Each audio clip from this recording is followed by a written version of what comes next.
রুই মাছের ডিমের বড়াটা বানালাম। আমার রেসিপিটা দেখবেন, দেখে কমেন্ট বক্সে জানাবেন কীরকম হয়েছে।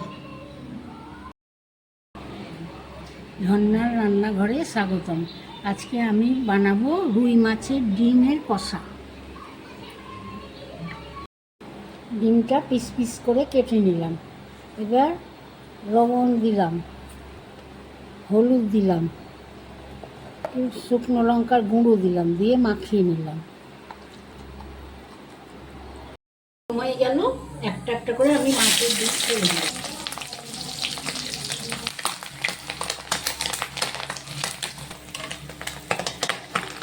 ডিমের বড়াগুলো ভাজা হয়ে গেল, তুলে নিলাম।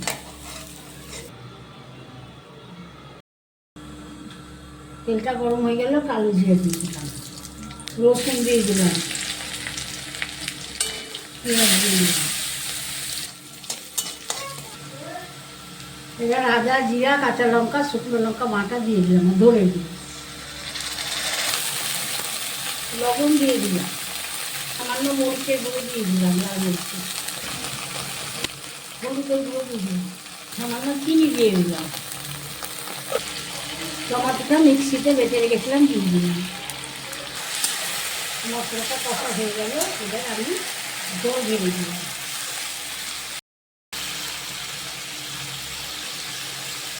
বড়াগুলো দিয়ে দিলাম।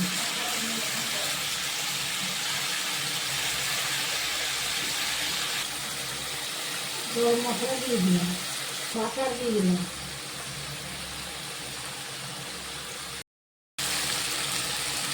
ডিমের কষাটা হয়ে গেল, আমি নামিয়ে নিলাম। এবার